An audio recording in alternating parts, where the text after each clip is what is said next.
Ahí vamos. Dale. Ya estamos.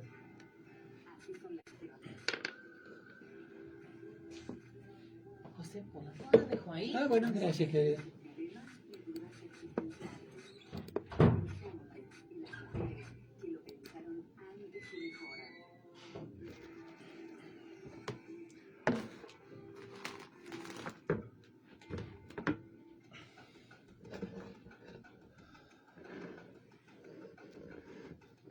Les proponemos un minuto salir de la agenda de la coyuntura, esa que nos lleva por este río torrentoso de la información.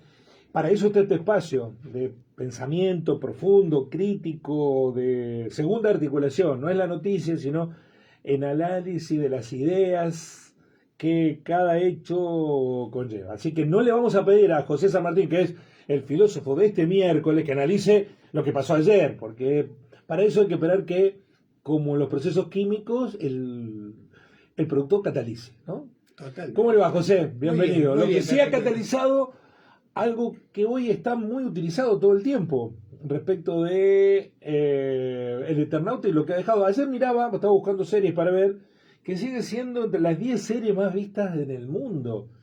Es difícil sostener un producto en una plataforma on demand durante tanto tiempo entre las preferencias. Y una serie argentina lo está consiguiendo. ¿Usted la vio? Vamos a empezar con las confesiones del caso. Sí. Yo le había dicho en su momento que no la había visto Sí. del todo, había visto el Entrado, comienzo. sí, exacto. Entonces usted permítame que haga una introducción para justificar el hablar de una serie que no he terminado de ver. Todavía no lo he terminado de ver. De hecho, no terminé de ver el primer episodio. Así que estamos en una situación grave. ¿Cómo va a zafar de esto un filósofo? Permítame un minuto y yo le explico. Explique, para eso está. Vamos a volver al siglo XIX, 1800, principio del 1800. Había una historia previa en Europa que era la invención de la imprenta, y un filósofo alemán se asustó del efecto que tenía la imprenta y los libros sobre la gente. La gente abre un libro, dice, y es como que tomar un narcótico. Se olvida de pensar y deja que lo lleve el flujo del pensamiento de otra persona. Esto es una anormalidad absoluta. No les voy a pedir que no lean más libros, pero les voy a pedir que cambien el hábito de la lectura, de meterse adentro del libro y olvidarse de pensar por cuenta propia.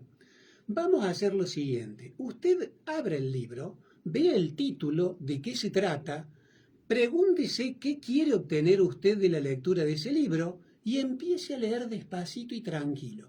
Cuando usted llegue a un punto donde el libro le tira una línea para que usted piense, párese ahí. O sea, contrariamente a lo que sucede en nuestra época, que hay que devorar las series en maratones de 4 días seguidos y están diseñados para eso, yo lamentablemente me quedé a principios del siglo XIX con ese hábito de la lectura pausada, minuciosa. Entonces no les digo que no voy a terminar de ver la serie. La voy a ir viendo en el ritmo en que me vaya dejando algo para meditar filosóficamente sobre eso. ¿Le parece más o menos coherente? Como... Sí, absolutamente. Bien. ¿Ese efecto se generó cuando comenzó la era de la imprenta? En realidad yo creo que es un filósofo muy sensible, muy partidario de la autonomía.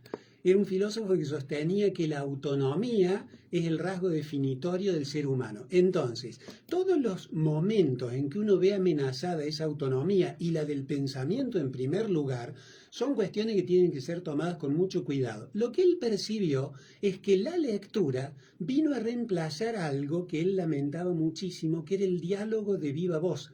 Por eso introdujo en la historia de la filosofía un capítulo que es el conversatorio filosófico. Antes venía alguien, se paraba y hablaba y la gente tomaba nota y repetía lo que decía el expositor. Él dijo, no va así. Necesitamos un conversatorio en que armemos una comunidad de debate donde cada uno procese por su cuenta y con su pensamiento lo que estamos hablando y conversemos sobre eso, no sobre lo que dice uno solo, sino sobre lo que dice la comunidad al respecto.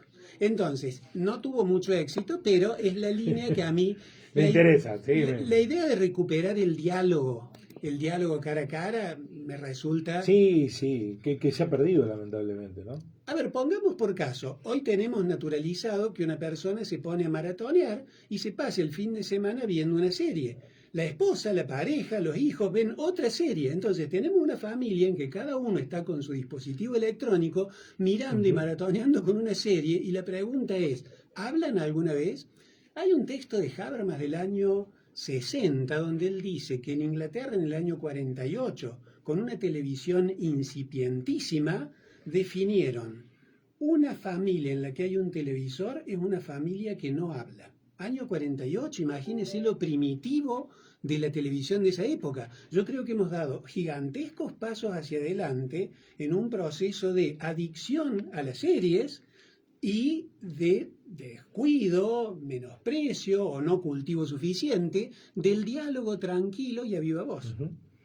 Hecha esta aclaración, podemos justificar lo que viene. Le pregunto yo a usted, ¿no le parece que esos primeros 15 minutos, donde vemos a un grupo de 4 argentinos sentados a reproducir un ritual, que es jugar un partido de truco, no da para pensar filosóficamente mucho sobre el sentido de la amistad? Y ahora voy a dejar una sola línea, que es la que nos podemos concentrar en estos 5 minutos, que es, ¿cuál sería el número ideal de amigos reunidos para que la conversación alcance un grado de intensidad suficiente como para decir que estamos, para citar una frase de un filósofo alemán contemporáneo, tocando las fuentes de la eternidad? Dice, cuando dos amigos se reúnen y empiezan a hablar y pasa un rato de conversación, en algún momento por ahí cerca van a tocar la fuente de la eternidad. Y tiene que ver esto con el Eternauta, porque en el Eternauta aparecen los loops en el tiempo, vuelta y recursividad. ¿Qué es lo que parece ser que este grupo de gente no logra? Esa sensación de haber conversado en un grado de intimidad y con una plenitud que se rozaron las fuentes de la eternidad. Yo le digo, si una promesa de un diálogo con un amigo abre esa puerta, yo le digo la verdad, me gustaría explorarla. Y ahí tenemos el primer problema. En realidad esto sucede cuando se encuentran dos amigos. Cuando aparece el tercero, Nietzsche decía, el tercero en la conversación es como la boya en la caña de pescar. La boya impide que el anzuelo vaya hasta el fondo, hace que se quede en la superficie y que vengan los pescados hacia ella, pero no va a ir hacia el fondo. Es terrible para las reuniones en que hay 3. No vamos a hablar del capítulo de los tríos, que es una cuestión totalmente aparte, es otra sentido, y no es el horario apropiado para hacerlo ahora. Estamos hablando de la amistad para que se entienda bien. Pero es una buena explicación filosófica. Daría para entrar por ese lugar. El tercero es una boya. De hecho, yo lo abordaría. Merleau-Ponty comenta una obra de Simone de Beauvoir que se llama La Invitada, que justamente es una obra escandalosa sobre un trío de una pareja que no se siente plenamente satisfecha con su vida sentimental y afectiva y sexual también, e invitan a una persona y ahí se arma un lío bárbaro.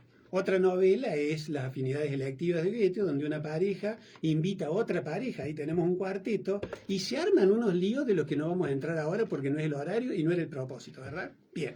Bueno, volvamos al Eternauta. Volvamos al Eternauta y a qué pasa con 4 personas que se reúnen a jugar al truco. Realmente es muy representativa de la cultura argentina.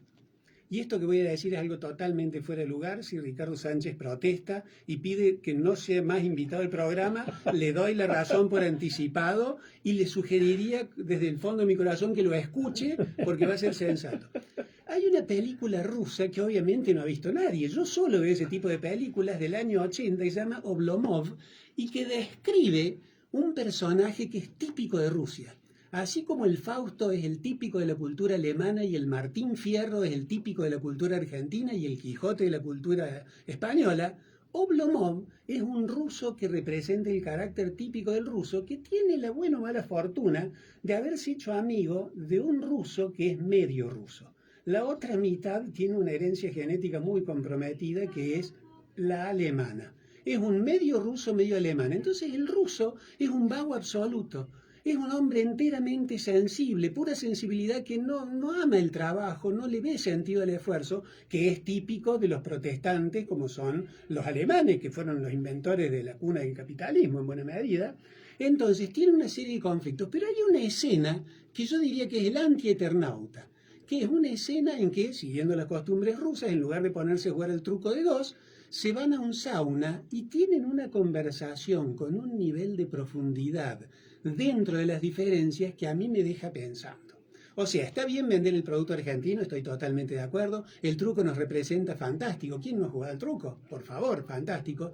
Pero yo me pregunto si usted ve el tipo de chistes que hacen Sí, y sí. que a Darín le dan ganas de llorar.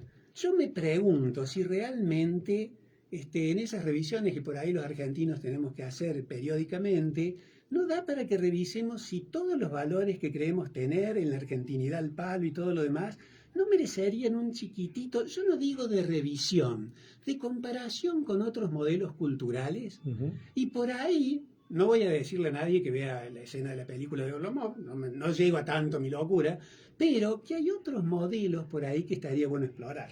Usted, que quiero, te voy a hacer una herejía. Dígale, con las que he dicho no, yo. no, pero en el sentido de que trato de interpretarlo, que es una cuestión que yo no debiera interpretarlo, pero que esa escena se podría haber aprovechado para otra discusión. Yo creo que está perfectamente bien desde el punto de vista de la producción para en 5 minutos contextualizar al público de qué se trata.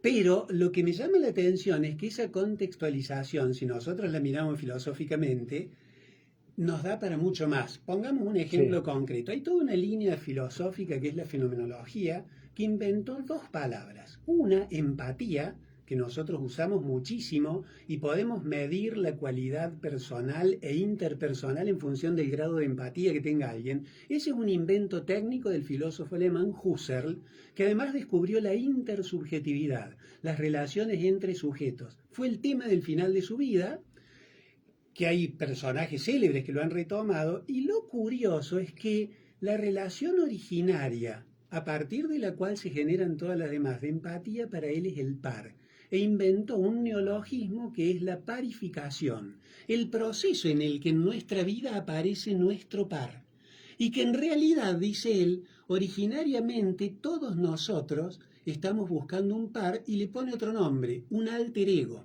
Entonces, yo no quiero hacer una crítica al Eternauta, simplemente quería complacerlo a usted en el deseo, pero no podía dejar de lado la idea de que a mí filosóficamente, y creo que a todos nosotros personalmente, yo le preguntaría a las personas que nos están escuchando ahora, ¿quién no daría mucho de su vida por encontrar el alter ego? Ese alter ego, yo soy el ego y el otro es el alter ego.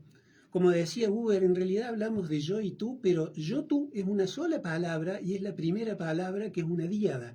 Entonces yo creo que en esta época de tríos, cuartetos y tantas otras cosas más, por ahí recuperar el par como punto de partida para todo lo demás estaría bueno. A mí me gusta mucho, siempre lo he hecho cuando estábamos escuchando en el fondo del aula en la universidad, y ahora lo volvió a hacer, que nos gira la escena y nos hace mirar la perspectiva desde otro lugar. Yo, en la escena del Eternauta del partido de truco, yo lo que vi un acto de rebeldía a la imposición de universalizar el mensaje. Estoy seguro que los guionistas pensaron, che, le ponemos un partido de truco porque nosotros los argentinos sabemos que estamos jugando al truco.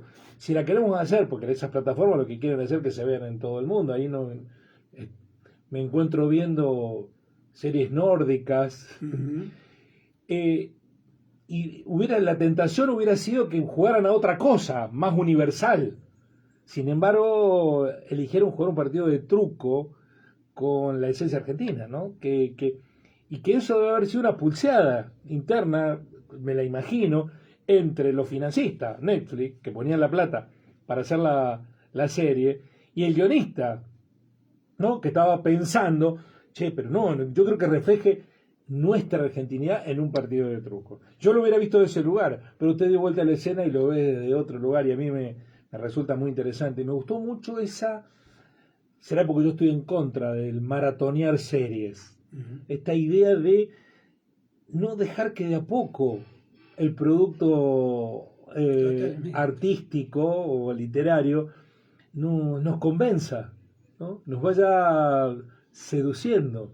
Pareciera que un signo de estos tiempos es hacer que nos choquemos contra manifestaciones artísticas y no las aprovechemos. Nos pasan tan velozmente que casi es difícil de pensarlas plenamente. Y disfrutarlas estéticamente. Exactamente. Le agradezco porque ahora usted ha hecho lo mismo que usted dice que yo hacía con ustedes y usted me la acaba de dar vuelta y si es algo que, claro, me lo pone de nuevo en su lugar, si me saca de nuevo lo que a mí me produce lo que usted comenta es, claro, porque estamos orgullosos de ser argentinos, con todo lo que somos. Y está fantástico, eso es a lo que no podemos renunciar. Una cosa es mirar lo que hace una sensibilidad rusa, pero nosotros somos argentinos, ¿qué quiere? Entonces yo creo que está bien jugársela por nuestra identidad, la de cada uno de nosotros. Yo quiero aclarar, yo no reniego de la argentinidad, para mí es el mejor país del mundo, y creo que lo que tiene de lindo es justamente esto de caótico que tiene, que permite que se juegue al truco como también a cualquier otra cosa, y que seamos tolerantes, que seamos abiertos, que seamos argentinos, está re que bueno. Sin avanzar más en esto, porque no era el motivo de la charla, yo muchas veces con mi grupo de amigos que jugando al truco decimos que qué señal de argentinidad que el principal juego de mesa de naipes tenga la mentira como eje central, que debe estar, como yo no sé jugar a otros juegos de naipes, pero debe estar también, supongo que en el póker también está la mentira, ¿no? Si tenés o no tenés, creo que está en todos los juegos, pero en el truco el virtuoso es el que hace creer algo que no es. Algo muy propio de la argentinidad, nos representa mucho, ¿no? ¿Y usted qué prefiere? ¿Encontrarse con alguien que mira las cartas y va a tratar de engañarlo en una relación lúdica y de juego con las pautas establecidas? Sí. ¿O usted prefiere la cara de póker de alguien que tiene la habilidad de no mostrar en un movimiento ínfimo de un músculo de la cara? Poker Face, una canción de Lady Gaga. Exactamente. Entonces le pregunto, ¿usted querría interactuar con gente que tenga cara de póker? No sé jugar al póker. Fantástico. Usted me lo da Tampoco vuelta, al truco. Yo no lo vería como que, yo también lo pensé por ese lado, como un juego en el que se miente, Sí. pero es un juego. Yo lo pensé de otra manera. Son dos pares. O sea, en estos cuatro, sí. esto misterioso que hay, cuando una pareja tiene un hijo, se rompe la pareja en cierto sentido y son tres. Como dice Merleau-Ponty, cuando nace un chico cambia el sentido de todo en la casa. Entonces nace un chico y somos dos, pero somos tres y ya cambió todo. Si somos cuatro, y en el juego del truco yo creo que todo esto queda por elaborar una filosofía del truco, que sería la filosofía de la interacción de dos parejas entre sí en un juego que tiene esas características y lo dejamos para otro programa si quiere. Ha sido espectacular, José. Y recién arrancamos con la primera escena del Eternauta. ¿Podemos? en el 2048, más o menos, si Dios quiere, cuando ya nadie se acuerde, vamos a estar hablando. De todas maneras, esa escena da la sensación que establece la regla del juego. ¿No siento eso? ¿No? De lo que iba a venir. Sí, absolutamente. Y el otro mensaje mensaje. Del guionista, ¿no? Y el otro mensaje del que no hemos hablado: si uno se salva solo, si salva en comunidad. Efectivamente. Si quiere, lo dejamos para la próxima. Muchísimas gracias, José. Como siempre, un placer. Un placer. Este momento mágico, radial. Agradezco a muchísima gente que en las redes sociales está siguiendo este momento. Pensar en un día entre las 10:30 de la mañana a las 11, detenernos y hablar de filosofía en la radio, que se nos ha impuesto que tenga un formato sí o sí, en donde todo sea diversión, alegría, yupi, pajaritos y maripositas y florcitas, bueno, que podamos detenernos a charlar, solo lo puede permitir este maravilloso medio, no por la radio gospel, sino por la radiofonía en sí mismo. Gracias, José. A vos, Guillermo.